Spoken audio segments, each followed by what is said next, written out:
Benny Binion built a Las Vegas casino where a man's word mattered more than contracts, and cash was never allowed to run dry. For more than 50 years, Binion's horseshoe lived on that promise.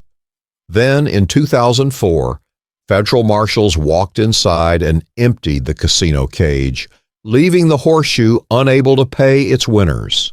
The table stopped, the legend ended. This was not a mob hit or a government crackdown. It was the final consequence of a family that inherited Benny Binion's empire but not his discipline. How did the casino created by the most feared and respected gambler in Vegas history collapse from the inside, destroyed by the very people meant to protect it?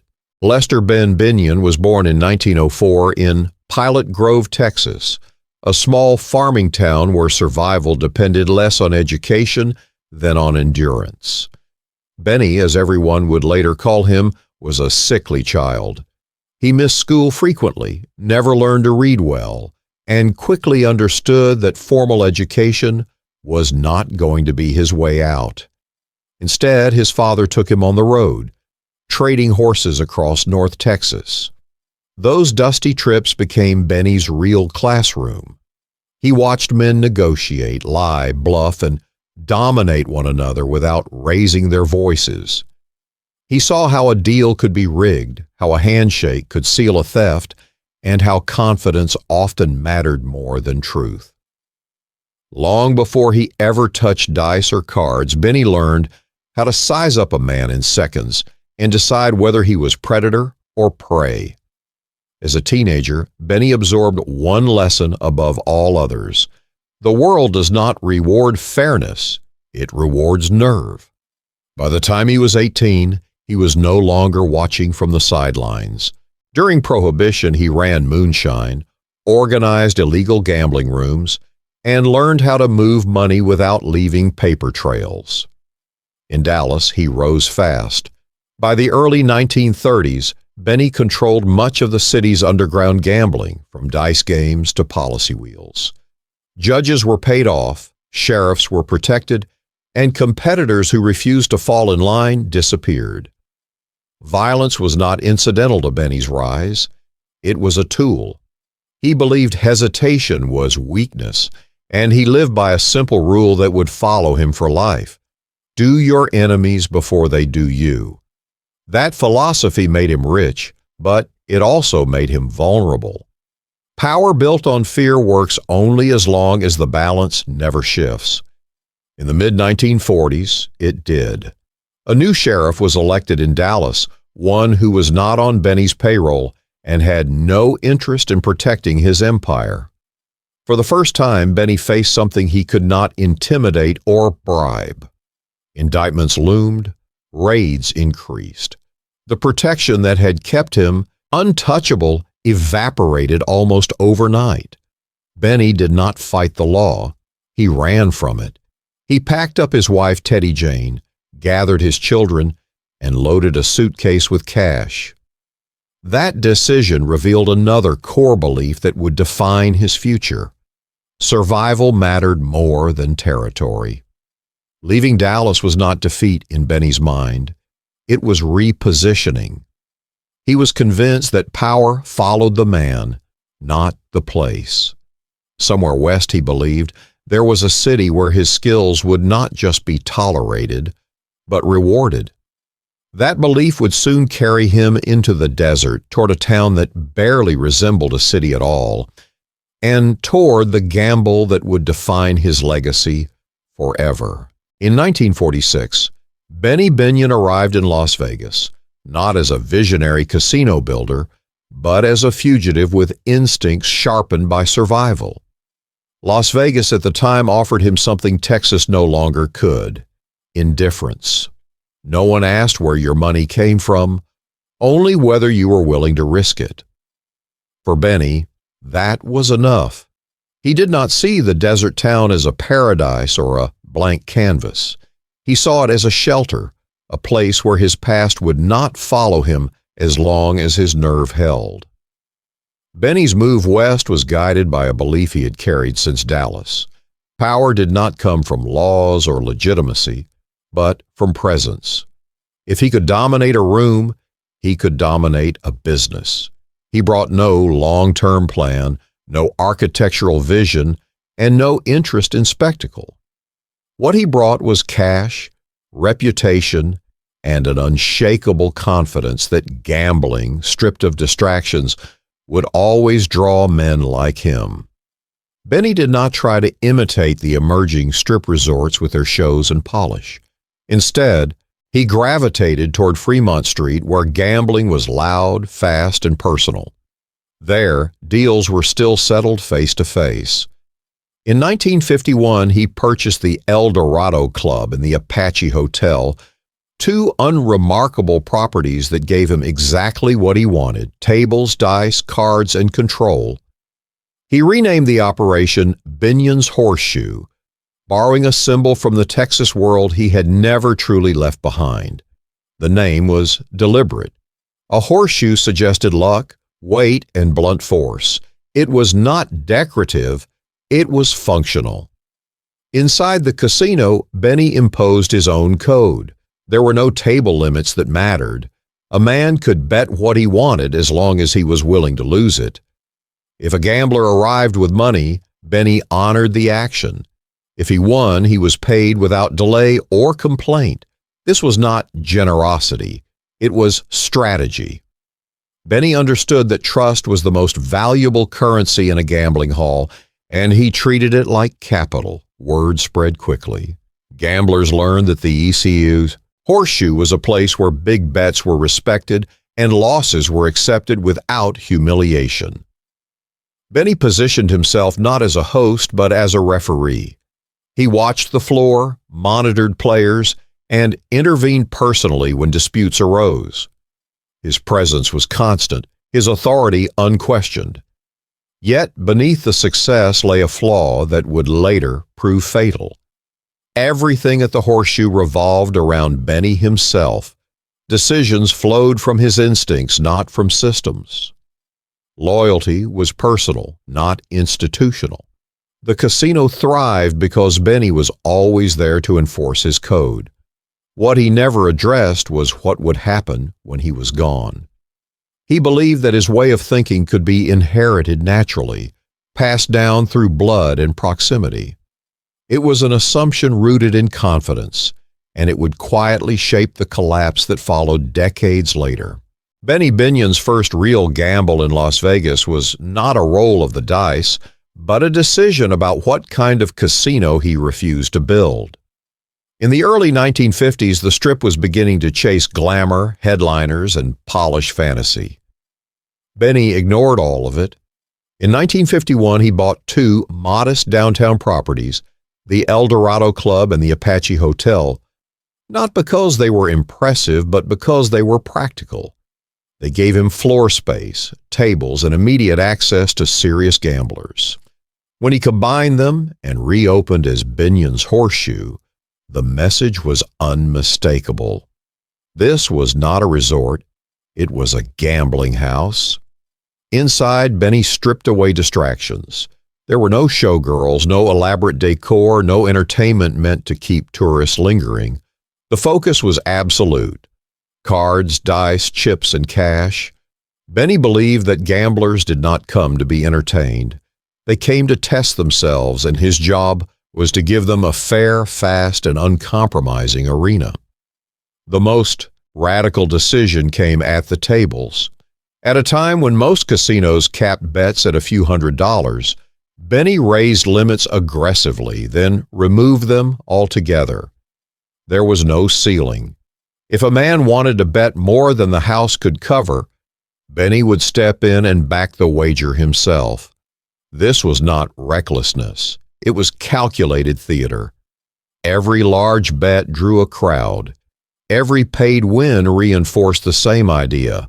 The horseshoe never blinked. Benny also insisted on speed. Dealers were trained to move quickly. Payouts were immediate. Disputes were settled on the spot, often by Benny himself, standing behind the table, watching closely. His presence turned the casino floor into a personal domain. Gamblers felt they were playing against a man, not a corporation. That distinction mattered. The Horseshoe quickly gained a reputation as a place where serious players were treated seriously. High rollers who felt constrained elsewhere gravitated downtown. They trusted that if they won, they would be paid, and if they lost, they would lose cleanly. What Benny was really building was not just a casino, but a code. A simple belief enforced daily.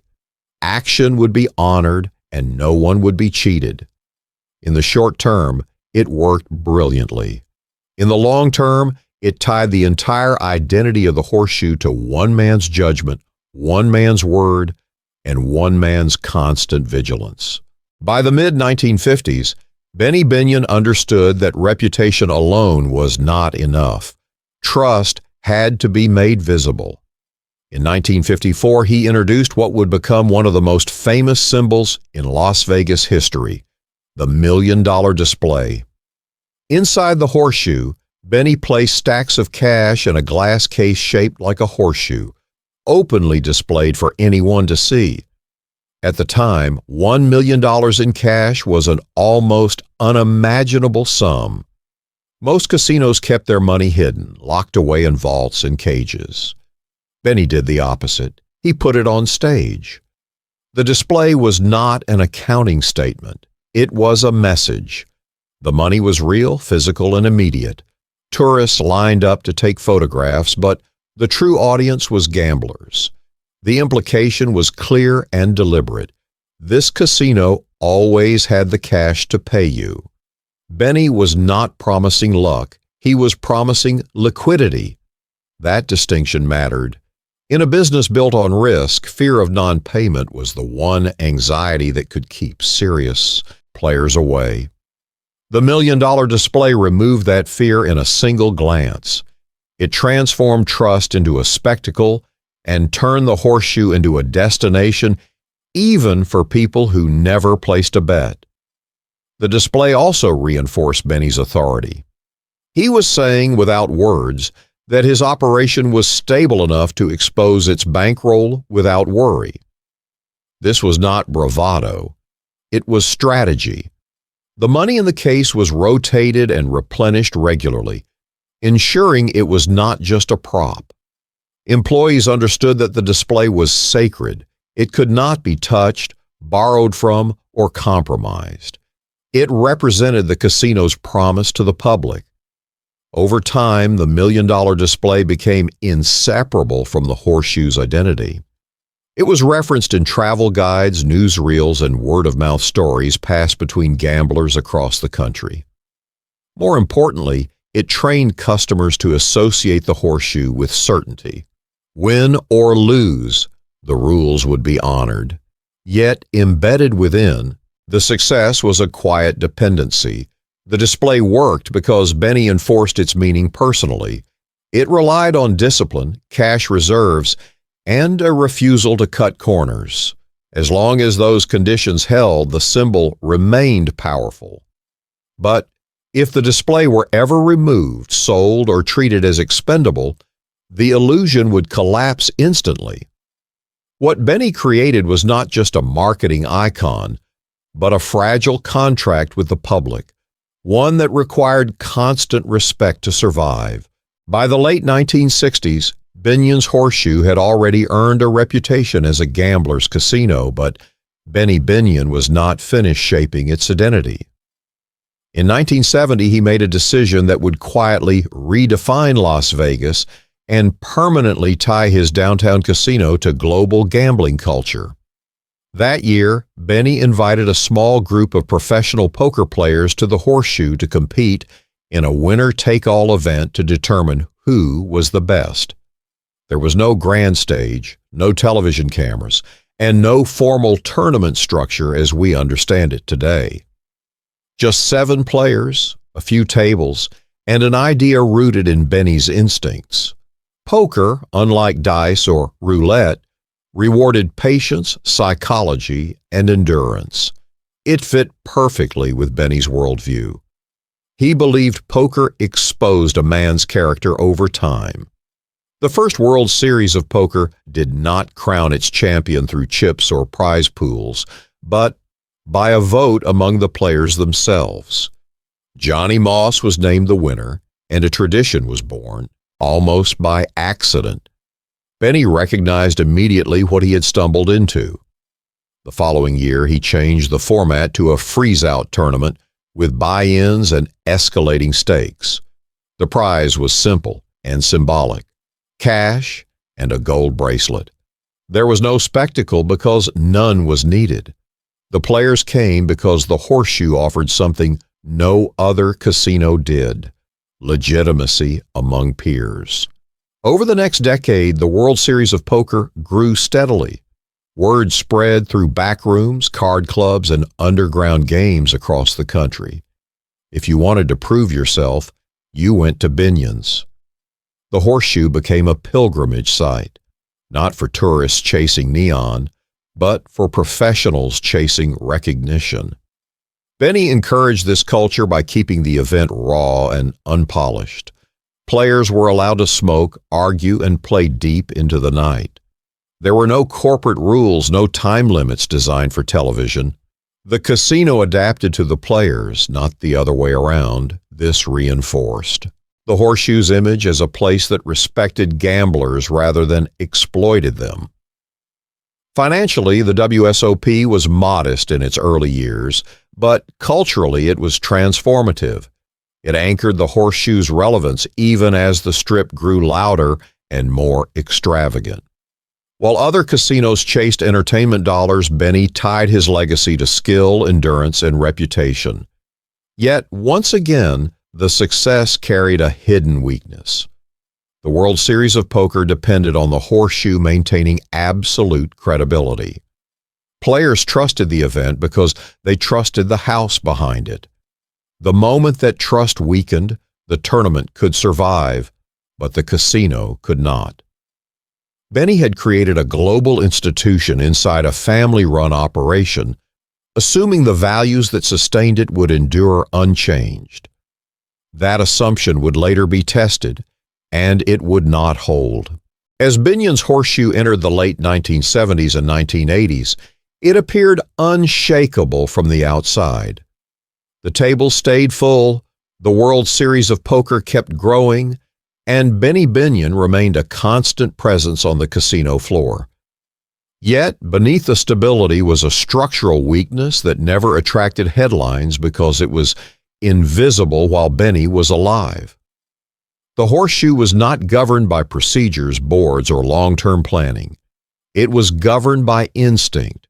Decisions were made quickly, verbally, and often without documentation. Employees followed Benny, not policies. Loyalty was personal, earned through proximity and trust rather than defined roles. This worked as long as Benny enforced it himself.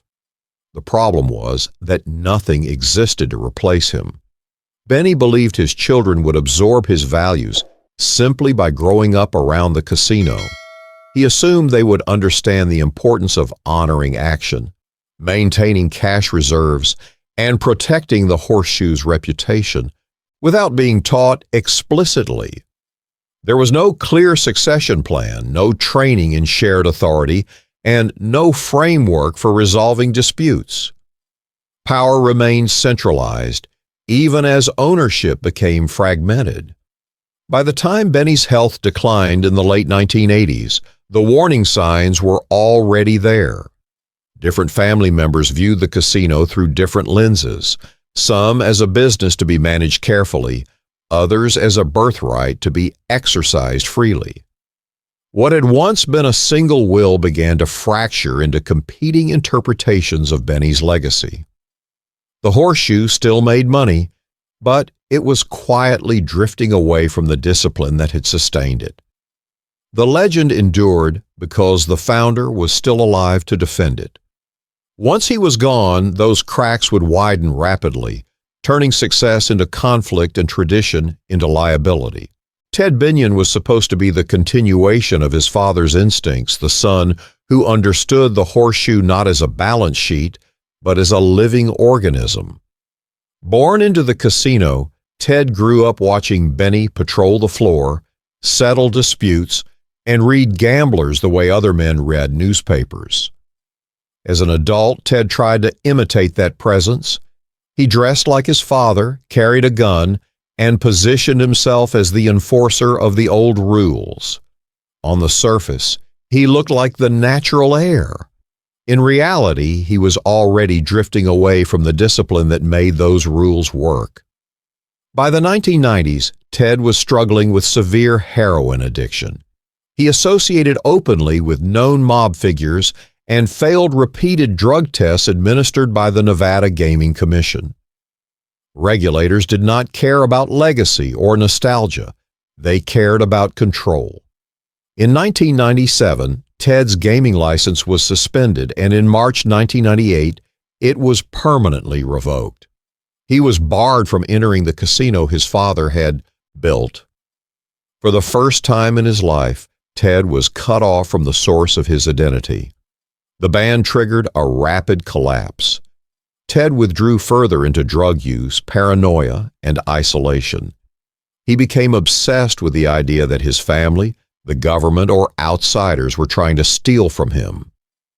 Instead of trusting banks or legal structures, he turned inward.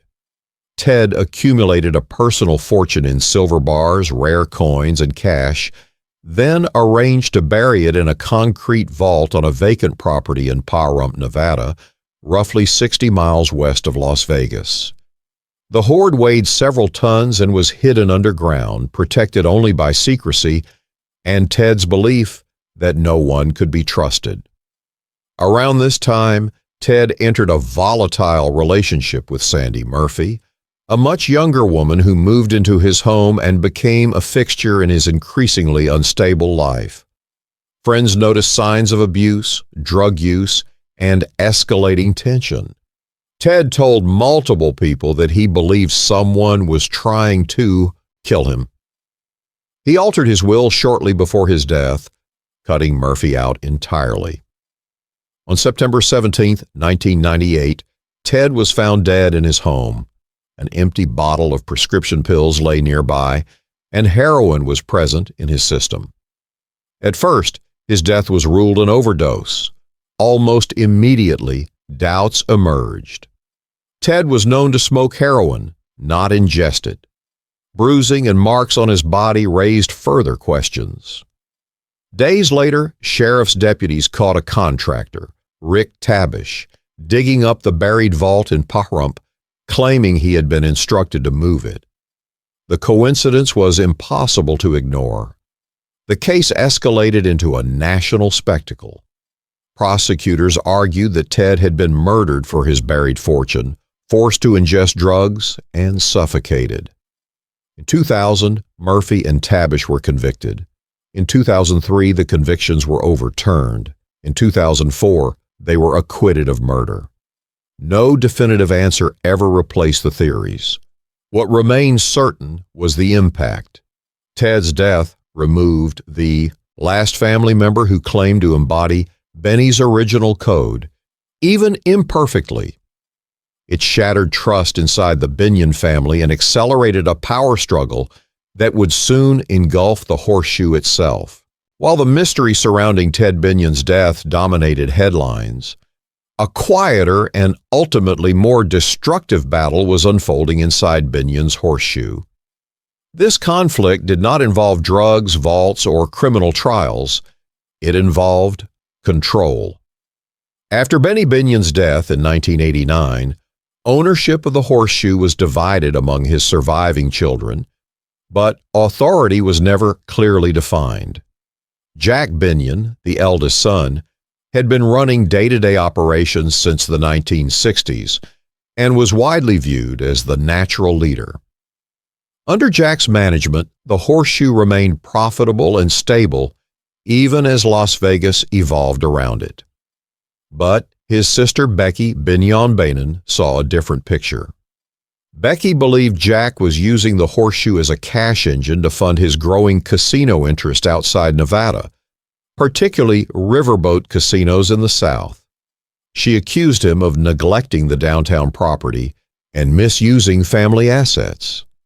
In 1996, she filed a lawsuit seeking control of the Horseshoe, claiming millions in losses and mismanagement. What followed was a prolonged legal stalemate. Court filings replaced family meetings. Depositions replaced trust. The casino became paralyzed by competing authority, with no single voice able to make long-term decisions. Ted's license revocation in 1998 forced the issue. Regulators required Ted to sell his ownership stake, pushing the family toward a settlement.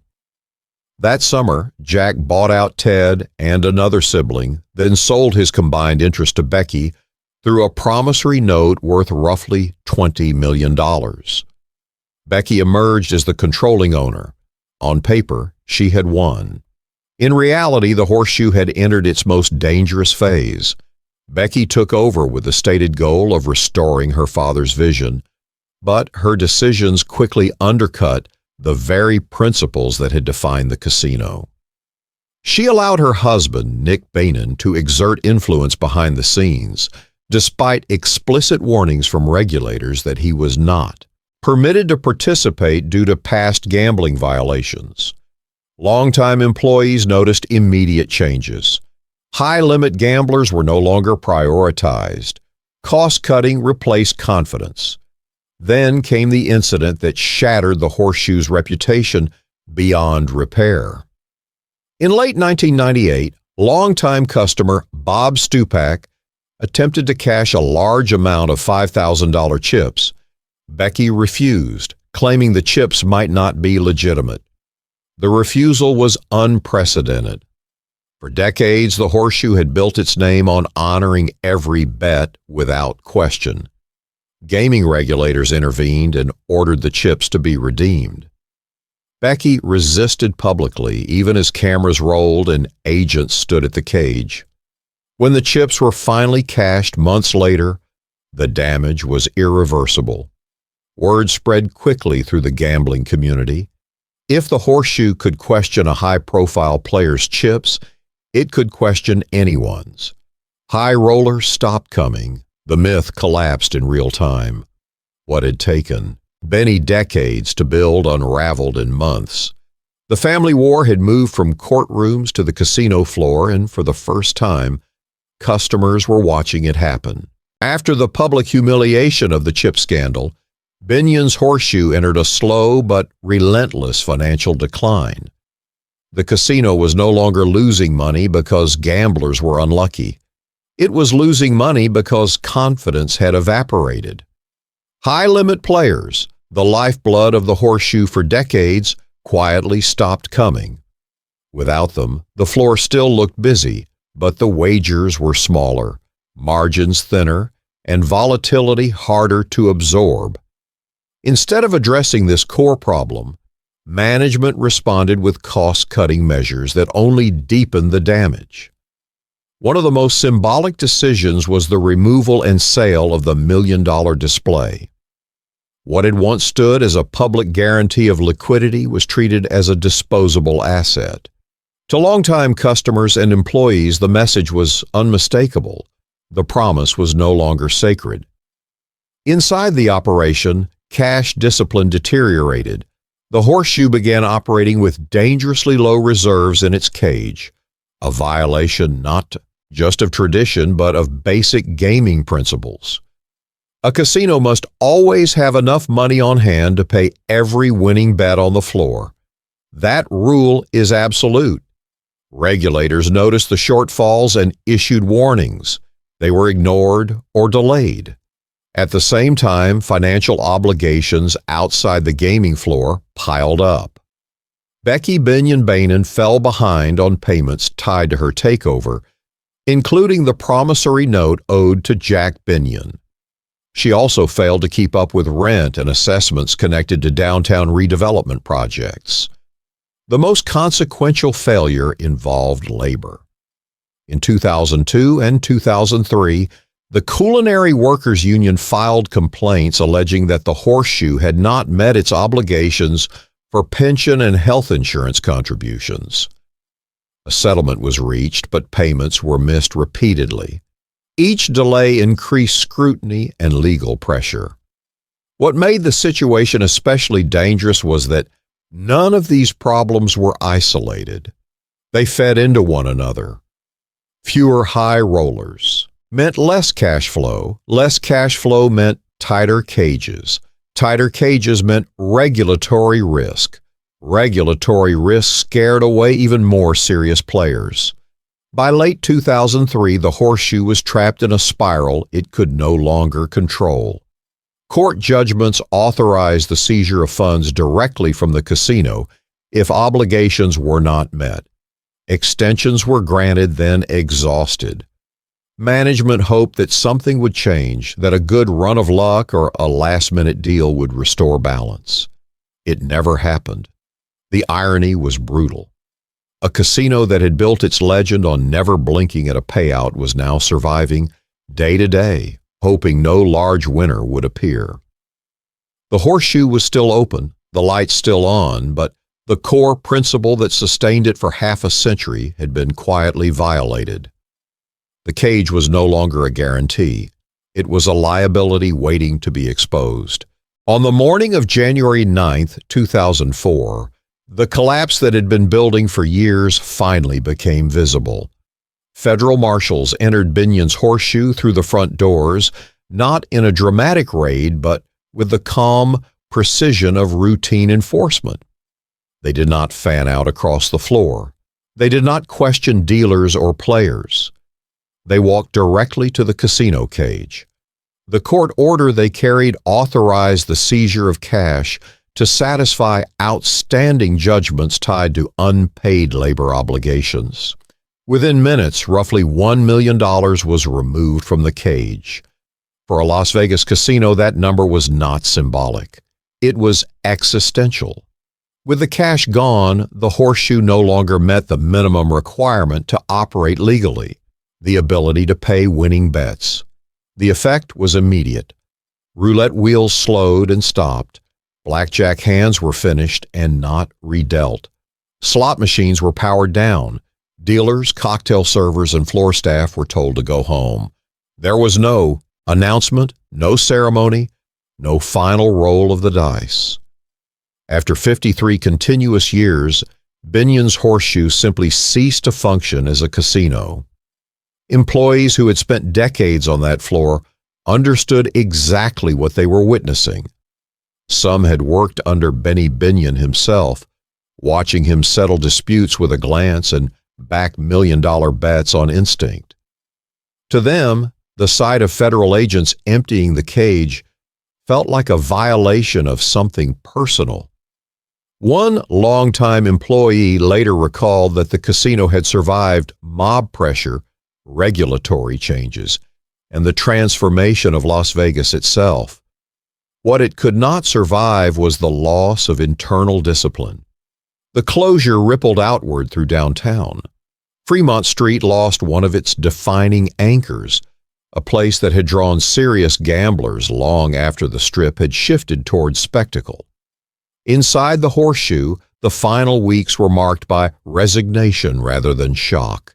Staff members had seen the signs, missed payments, empty high-limit rooms, fewer familiar faces.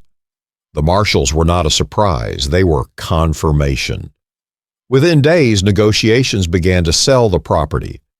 In January 2004, Becky Binion Bainan agreed to sell Binion's horseshoe to Harrah's Entertainment for $50 million. The casino would reopen months later under new management, its name preserved, its spirit altered. The brand survived. The family did not. The moment the cage was emptied marked more than a business failure. It marked the end of an era built on a simple promise. If you won, you would be paid. When that promise was broken, the horseshoe had nothing left to defend itself. After Binion's horseshoe closed its doors in January 2004, the most striking fact was not how much had been lost, but how much continued without the family that created it. The horseshoe name returned under corporate ownership, the lights came back on, and tourists once again walked through the doors. Yet the meaning of the place had changed. What survived was not the Binion way of running a casino, but the pieces of it that could function without personal trust. The most important of those was the World Series of Poker. The WSOP did not die with the horseshoe because it had already outgrown it. It moved on, absorbed into a larger corporate structure, broadcast worldwide, transformed into a global brand. Millions of players who would never step onto Fremont Street still competed under a name born in Binion's modest downtown casino. That survival was both a tribute and a contradiction. Benny had created the WSOP to honor skill and reputation among gamblers, not to fuel television contracts and sponsorships. Yet its endurance proved that his instincts had been correct, even if his family could not preserve the environment that produced them. Other symbols did not survive as gracefully. The $1 million display, once a physical guarantee of trust, was gone. The sense that a handshake mattered more than a receipt disappeared with it. What remained was memory. Former employees remembered a casino where decisions were fast, rules were clear, and management stood behind every bet. Gamblers remembered a place where limits did not exist and respect was mutual. Those memories became the true legacy of the horseshoe, passed through stories rather than balance sheets. The Binion family itself scattered in different directions. Jack Binion went on to build and sell a separate gaming empire worth billions, proving that discipline and structure could still turn the family name into success when applied consistently. Others faded from public view, their association with the horseshoe reduced to footnotes in legal cases and news archives. In the end, the legacy of Binion's horseshoe was not a building or a brand. It was an idea that a casino could be run on nerve, liquidity, and personal honor alone. The fact that the idea could not survive the loss of its founder was not a failure of gambling. It was a lesson about power, inheritance, and what happens when belief is mistaken for a system. Binion's horseshoe did not disappear quietly, and it did not disappear without leaving a question behind. Long after the cage was emptied and the doors reopened under new ownership, the story continued to echo through Las Vegas as a warning disguised as a legend. Benny Binion built his casino on a belief that trust could replace structure, that personal authority could outlast contracts, boards, and safeguards. For more than half a century, he was right. The horseshoe thrived because one man enforced its values without compromise. But when that man was gone, belief was asked to do the work of a system, and it failed.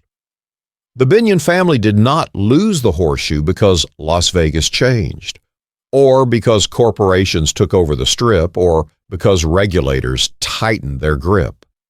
They lost it because the one rule that mattered most was no longer protected from inside. The city moved on, as it always does. New casinos rose, new legends were marketed, and Fremont Street reinvented itself for a different era. Yet the horseshoe remains a reference point, a reminder of a time when gambling houses lived or died by their word alone. The story forces an uncomfortable question that Las Vegas has never fully answered. Is this city built on spectacle and scale, or on promises kept when no one is watching? Can an empire survive when trust is treated as tradition rather than discipline? Benny Binion believed that loyalty, nerve, and honor could be passed down like property. His family's collapse proved otherwise.